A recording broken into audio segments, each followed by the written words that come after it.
अगर आपको राजीव गांधी यूनिवर्सिटी में एडमिशन करना है तो सबसे पहला चीज़ ये होगा कि आप कोई भी एक प्रोग्राम में कोई भी एक कोर्सेज़ में आप जो इनरोल होने के लिए उसका एलिजिबिलिटी क्राइटेरिया आप जानना होगा। ठीक है, तो एलिजिबिलिटी क्राइटेरिया जानने के बाद फिर आप उसमें उस पर्टिकुलर कोर्सेज या प्रोग्राम के लिए आप जो इंट्रेंस का फॉर्म भरेगा, तो एलिजिबिलिटी क्राइटेरिया आप नहीं जान के फॉर्म भर देगा, फिर कल को पता चलेगा कि आप जो उस पर्टिकुलर कोर्सेज के लिए एलिजिबल ही नहीं है। तो उसमें क्या होता है कि आपका टाइम वेस्ट, मनी वेस्ट, सब कुछ वेस्ट हो जाता है। तो उसमें आपको आपका जो फॉर्म भरते वक्त जो भी चार्जेस लगता है वो आपको वापस भी मिलने वाला नहीं है।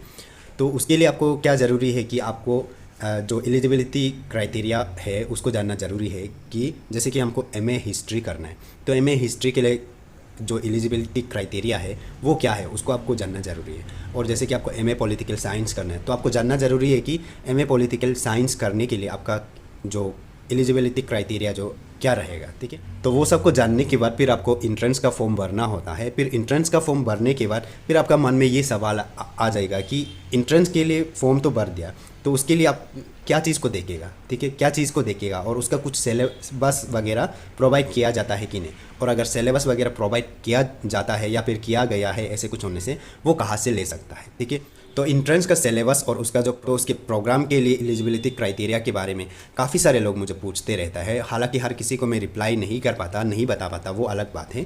तो आज के इस वीडियो में हम उसी सारा चीज़ को यहाँ पे देखने की कोशिश करेंगे। ठीक है, सबसे पहला चीज़, अगर हम सिलेबस का बात किया जाए तो आप मेरा स्क्रीन पे देख सकते हैं सबसे टॉप पे। तो यहाँ पे हम देखेगा कि इसको देखने के बाद फिर हमें ये पता चलता है कि जो इंट्रेंस है वहाँ पे आपका जो क्वेश्चन पेपर है उसका जो पैटर्न जो है कि मतलब पैटर्न इन द सेंस कि उसका जो स्ट्रक्चर जो है कि दो हिस्सों में डिवाइडेड रहेगा या फिर दो सेक्शन में डिवाइडेड रहेगा।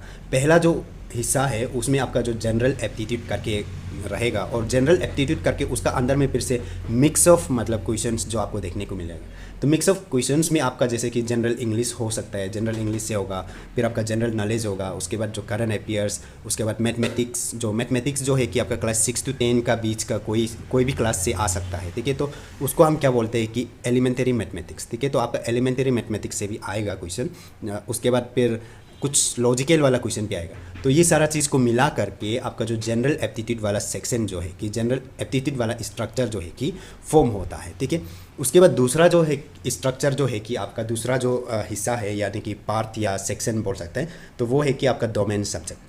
तो डोमेन सब्जेक्ट में बेसिकली क्या होगा बोलने से, जैसे कि आप जो एमए पॉलिटिकल साइंस करने जा रहे हैं, तो एमए पॉलिटिकल साइंस करने जा रहे हैं तो आपने यूजी में पॉलिटिकल साइंस तो पढ़ा ही होगा।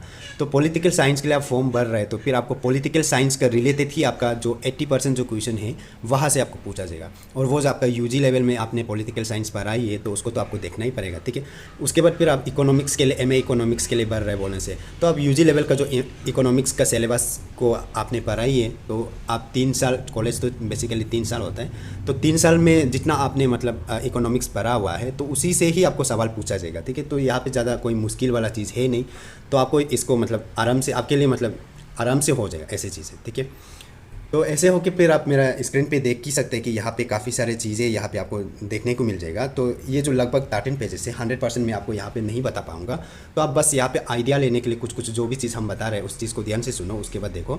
जैसे कि यहाँ पे पहला जो नंबर है यहाँ पे एमए, उसके बाद एंथ्रोपोलॉजी। तो एंथ्रोपोलॉजी के लिए यहाँ पे एलिजिबिलिटी में क्या दिया है, आपका जो ग्रेजुएशन होना है, उसके बाद कोई भी रिकॉग्नाइज यूनिवर्सिटी से एंथ्रोपोलॉजी सब्जेक्ट में, उसके बाद आपका मिनिमम आपका 45% मार्क्स होना चाहिए ग्रेजुएशन में। ठीक है, तो ऐसे होने से आप जो एमए एंथ्रोपोलॉजी के लिए एलिजिबल रहेगा। उसके बाद फिर आपका जो उसका ये है इंट्रेंस के लिए जो सिलेबस है वो आपका CUET वाला जो सिलेबस है उसी को आपको फॉलो करना होगा। हालांकि उसके ऊपर मैंने ऑलरेडी वीडियो बना के रखा हुआ है कि आपका RGU सेट 2024 में CUET वाला सिलेबस को फॉलो किया जाएगा। उसके बाद उसको कहाँ से डाउनलोड करना है, कैसे डाउनलोड करना है, उसके ऊपर ऑलरेडी वीडियो बना के रखा हुआ है। तो उस वीडियो को आपने नहीं देखा है अभी तक तो आप उसको देख लीजिएगा। ये वीडियो देखने के बाद फिर इसी वीडियो का जो डिस्क्रिप्शन बॉक्स है वहाँ पे आप जाइए, वहाँ पे आपको लिंक मिल जाएगा उस वीडियो का। तो वो वाला वीडियो को देखने के बाद फिर आपको पता चल जाएगा कि कैसे करके आप जो उस सिलेबस को, पार्टिकुलर कोर्सेज का सिलेबस को डाउनलोड कर सकेगा। ठीक है, तो आप लोगों के लिए इतना ही मैं कर सकता हूँ, और इतना करने के बाद भी अगर आपको समझ में नहीं आता है तो आप ये समझ जाइए कि आप मैन्युफैक्चर ही डिफेक्ट है आप में। ठीक है, तो इतना कुछ आपके लिए मैंने कर दिया है, तो आप इस वीडियो को ज़्यादा से ज़्यादा शेयर कर सकते हैं। उसके बाद चैनल को सब्सक्राइब अभी तक नहीं किए तो कर सकते हैं, और टेलीग्राम चैनल में ज़रूर से ज्वाइन होकर रखिए। काफ़ी सारे इन्फॉर्मेशन बीच बीच में डालता रहता हूँ, कभी कभी वीडियोस नहीं बना पाता तो वहाँ पे डायरेक्ट में डाल देता हूँ। और मेरा व्हाट्सएप चैनल वगैरह भी है, तो वहाँ पे भी ज्वाइन कर सकते हैं। मेरा सोशल हैंडल्स में फेसबुक पेज, इंस्टाग्राम वगैरह में आप मुझे फॉलो कर सकते हैं, ठीक है। तो ये जो पीडीएफ है, इस पीडीएफ को मैं अपना टेलीग्राम चैनल पर डाल दूंगा। तो अगर आप मेरा टेलीग्राम चैनल पर है बोलने से, तो इस पीडीएफ को आपको मेरा टेलीग्राम चैनल से मिल जाएगा। तो ये पीडीएफ को डाउनलोड करके एक बार देख लीजिए। यहाँ पे काफ़ी सारे जैसे कि एलिजिबिलिटी क्राइटेरिया और आपका सिलेबस के बारे में यहाँ पे काफ़ी सारी चीज़ें मेंशन करके रखा हुआ है, तो इसको आप देख सकते हैं। हालांकि ये पीडीएफ को आप समर्थ पोर्टल से भी डाउनलोड कर सकता है, और कोई कोई होता है कि हर कोई फिर सेम नहीं होता है, तो कोई कोई होता है कि उसको ढूंढने नहीं आता है और उसको दिखाई नहीं देता है, ऐसे काफ़ी सारे इश्यूज़ हो सकते हैं। तो उनके लिए इजी करने के लिए मैं अपना टेलीग्राम चैनल पर डाल दूंगा, तो वहाँ से भी आप डाउनलोड करके ये पीडीएफ को पढ़ लीजिएगा। यहाँ पे लगभग 13 पेजेस से जितना आरजी सेट का अंदर में जितना भी प्रोग्राम, जितना भी कोर्सेज जो आता है, वो सारा कोर्सेज का यहाँ पे एलिजिबिलिटी और आपका जो सिलेबस के बारे में इसी पीडीएफ पे बात किया गया है। पर जितना मैंने आपको बताया है उसको अगर आप ध्यान से सुना है बोलने से, तो आपको ये पीडीएफ देखने का भी ज़रूरी नहीं होगा। फिर भी आप ऐसे ही आप देख सकते हैं इस पीडीएफ को डाउनलोड करके, ठीक है। और इस वीडियो को आगे भी आप अपने दोस्तों के साथ जो कंफ्यूज आत्मा होता है उन लोगों के साथ शेयर कर सकता है, ताकि उन्हें भी पता चलेगा कि ऐसे वैसे चीज़ भी होता है करके।